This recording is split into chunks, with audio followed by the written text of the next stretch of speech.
Bonjour et bienvenue dans ce nouveau Curiosity. Aujourd'hui, on part à la découverte d'une statue qualifiée de maudite. Elle se trouve dans le cimetière de Oakland, dans le nord d'Iowa City, dans l'état de l'Iowa.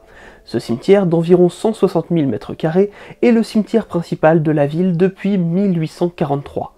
Mais c'est seulement au début des années 1910 qu'un monument viendra rendre le cimetière particulièrement connu dans le milieu du paranormal. Et ce, à cause de l'installation d'une statue de 2,6 mètres, représentant un ange que l'on dit maudit, et que l'on nomme l'ange noir.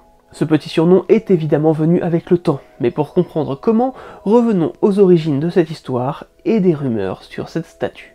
En 1877, une certaine Thérèse dite Teresa Karasek arrive aux États-Unis avec son fils Edward dit Eddie Dolezal, né d'un premier mariage en Bohême, l'ancienne République tchèque. Vers 1880, elle s'installe à Iowa City, où elle servait la communauté bohémienne en tant que sage-femme, ne pouvant exercer légalement son métier aux États-Unis, malgré son diplôme de gynécologie obtenu à l'université de Vienne. Sa nouvelle vie s'écroule quand, le 14 janvier 1891, son fils de 17 ans meurt des suites d'une méningite spinale. Pour lui rendre hommage, elle fait placer sur sa tombe une stèle en forme de souche d'arbre, sur laquelle on peut lire: comme un bourgeon qui s'ouvre, j'ai commencé à vivre ma vie, mais la mort est venue sans miséricorde, sans pitié. Le Seigneur me l'a envoyé. Je n'ai pas eu le temps de faire mes adieux. Ne me pleure pas, chère mère, je suis en paix dans ma fraîche tombe. Peu de temps après la mort de son fils, Teresa déménage à Portland, dans l'Oregon, où elle rencontre et épouse Nicholas Ferdevert, un pionnier de l'Iowa parti à la recherche d'or dans l'Ouest américain. Ce dernier, après avoir été le mari de Teresa pendant 14 années, mourut à l'âge de 85 ans. Pour honorer la mémoire de son défunt mari, elle prévoit de ramener ses cendres à Iowa City, où repose déjà son fils.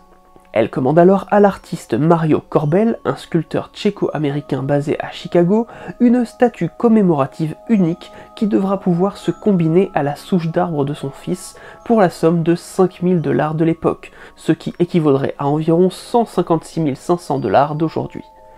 Mario Corbel prévoit alors de faire un ange en bronze de presque 3 mètres. Mais Teresa ne voulait pas faire les choses à moitié. Pour accueillir cette sculpture, elle décide d'acheter un nouvel emplacement au cimetière d'Oakland, sur l'un des points les plus élevés du cimetière. Le 21 novembre 1912, le monument arrive par train, et, bonne nouvelle, il n'a subi aucun dommage. Mais, parce qu'évidemment il doit y avoir un mais, Teresa n'est pas du tout satisfaite de la sculpture, à tel point qu'elle refusa de payer les 2500 $ qu'elle devait encore à l'artiste. Pourtant, cet ange aux traits féminins, drapé d'une longue robe, est, selon nous, un très bel ouvrage. Baissant la tête comme pour exprimer une certaine tristesse, il déploie ses ailes comme pour protéger les personnes qui seraient sous sa surveillance. Ses bras suivent le même mouvement que ses ailes, donnant presque l'impression qu'ailes et bras ne font qu'un. Sur la face sud de la base du monument est écrit un texte en bohémien, dont la traduction la plus récente est celle-ci. Le soleil et les nuages se tenaient au-dessus de mon voyage.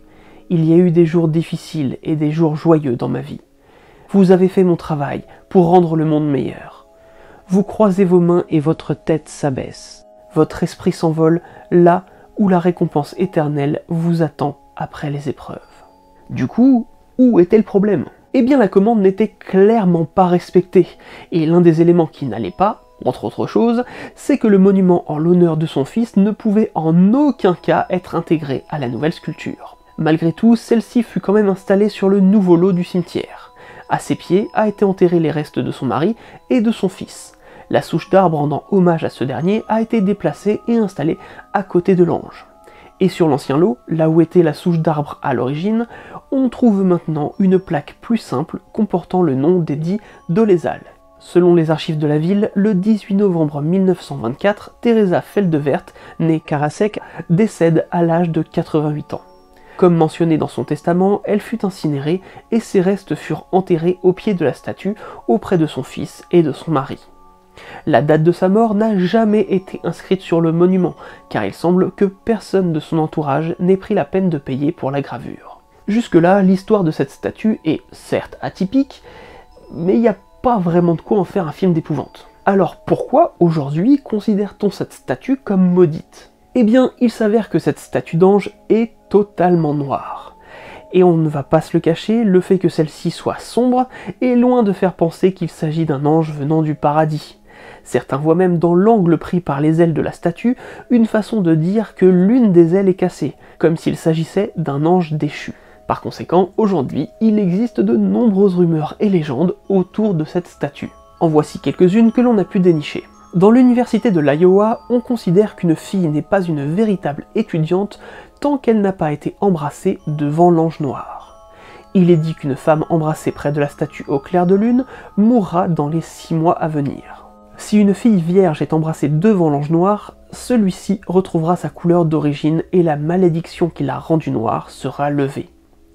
Toucher la statue à minuit le jour d'Halloween promet une mort dans les 7 ans à venir. Encore mieux, si vous arrivez à embrasser la statue, c'est l'ange de la mort qui viendra immédiatement vous chercher, sauf si vous êtes vierge. Si une femme enceinte passe dans l'ombre ou sous les ailes de l'ange, elle fera une fausse couche. On dit que toucher les doigts de la statue rend fou. Cette rumeur-là en particulier a malheureusement coûté les doigts de la statue, qui ont été pour certains brisés et pour d'autres coupés à la scie. On dit qu'à chaque Halloween, le monument s'assombrit un peu plus, et ce, en l'honneur de la mémoire de toutes les personnes qui sont mortes à cause de sa malédiction. Enfin, on raconte que la statue est devenue noire et maudite à partir du moment où les cendres de Teresa ont été placées à ses pieds. Soit à cause d'un éclair qui aurait touché la statue le soir même de l'enterrement de Teresa, soit parce que Teresa cachait un passé sombre, soit parce qu'en réalité, elle était une femme infidèle. Et c'est à partir de cette dernière rumeur qu'on va s'amuser à démonter le mythe de l'ange noir de l'Iowa. Dans le journal local The Iowa City Press Citizen, datant du 6 novembre 1922, on peut lire qu'il existe déjà des rumeurs sur la noirceur de l'ange de la famille Ferdevert. On y raconte que la statue serait en fait une commande qui a été passée en Italie et qu'elle aurait été fabriquée à partir de marbre italien de mauvaise qualité. Ce serait lors de la traversée en mer entre l'Italie et les États-Unis que le sel marin lui aurait donné cette teinte. Bon, évidemment tout ceci n'est qu'une rumeur et les archives de l'époque montrent déjà que tout ceci n'est absolument pas vrai. Mais il y a une rumeur encore plus gratinée. Celle-ci raconte que la statue est devenue noire parce qu'elle venait du pays de l'ancien Kaiser. Et oui, on parle bien de l'Allemagne. Une rumeur donc en lien avec la Première Guerre mondiale, mais peut-être aussi due à l'origine allemande de Nicolas Feldewert. Mais au-delà des rumeurs, cela prouve bien qu'en 1922, soit 2 ans avant la mort de Teresa, la statue était déjà noire. Impliquant donc que non, la statue n'est pas devenue noire à partir du moment où les cendres de Teresa ont été déposées à ses pieds. Toujours d'après ce même article, il est même précisé que la statue était déjà noire à la réception de l'œuvre. Comme on vous le disait, le fait que la sculpture ne puisse pas s'intégrer à la souche d'arbre était l'un des plus gros défauts. La couleur en est évidemment un autre. Je cite: « Elle a été désappointée de la noirceur de l'ange, mais l'artiste a soutenu qu'une statue en bronze brillant serait un monument insensé. » Bon, par contre, la fin de l'article est assez optimiste puisque le journaliste pense que la statue retrouvera son éclat d'origine grâce à l'érosion causée par le vent, le soleil et la pluie. Raté. En septembre 1924, soit à peine 2 mois avant le décès de Teresa, c'est toujours dans le journal Iowa City Press Citizen qu'on lui consacre un article. On y apprend que de nouvelles rumeurs circulent à son sujet. Il est dit que l'ange a été commandé pour honorer la mémoire d'un fils mort en France pendant la guerre, et qu'il s'agirait d'une statue de marbre français qui aurait changé de couleur durant le trajet. On y apprend que certaines fraternités de l'université de l'Iowa initient leurs nouveaux membres en leur faisant lire les inscriptions en bohémien à minuit. Ou encore que dans la communauté bohémienne de l'Iowa, on pense que l'ange a des pouvoirs surnaturels concernant l'amour. Aussi, il est rapporté par les archives d'Iowa City que des personnes de cette communauté ont même célébré des mariages au pied de la statue. Mais de nouveau, l'article confirme, via le témoignage d'une personne qui aurait aidé à décharger la statue à l'époque, qu'elle était déjà noire à son arrivée. L'année suivante, en mars 1925, c'est un nouvel article dans l'Iowa City Press Citizen qui vient mettre un peu d'ordre dans toutes les croyances. Bon, on n'y apprend rien de bien nouveau par rapport à tout ce qu'on vous a déjà présenté avant. Mais on découvre toutefois que l'initiation des fraternités s'est transformée en bizutage, puisque de jeunes élèves fraîchement arrivés à l'université se font bander les yeux et déposer devant la statue en pleine nuit. On y apprend également que l'artiste aurait en quelque sorte arnaqué Teresa, car, je cite, « Au lieu d'être en bronze, il s'agissait du métal le moins cher qui noircissait immédiatement lorsqu'il était exposé aux intempéries. » Et du coup, avec tout ça, vous vous demandez peut-être pourquoi cette statue est-elle noire. Eh bien, l'article n'était pas si loin de la vérité. L'artiste aurait bien cherché à faire des économies, en utilisant un mélange de bronze et d'étain. Et c'est ce dernier métal qui a donné sa couleur noire à la statue, qui d'ailleurs aujourd'hui a quelques zones d'oxydation verte, montrant bien la présence de bronze. Mais comme à l'époque l'artiste a argumenté sur le fait qu'une statue brillante aurait été insensée, eh bien sachez tout de même que Teresa a perdu son procès contre Corbel et a dû lui verser les 2500 $ restants. Au final, le vrai gagnant dans l'affaire, c'est la ville d'Iowa City, qui, en plus d'avoir obtenu un sublime monument qui surplombe la ville, a vu apparaître des légendes urbaines, des mythes locaux, des croyances occultes qui font de la ville et de son cimetière un lieu incontournable à visiter, surtout lors de la période d'Halloween. Mais aussi un symbole pour la ville qui comporte en son sein un restaurant nommé le Black Angel ou encore un coffee shop utilisant l'ange versant du café comme logo.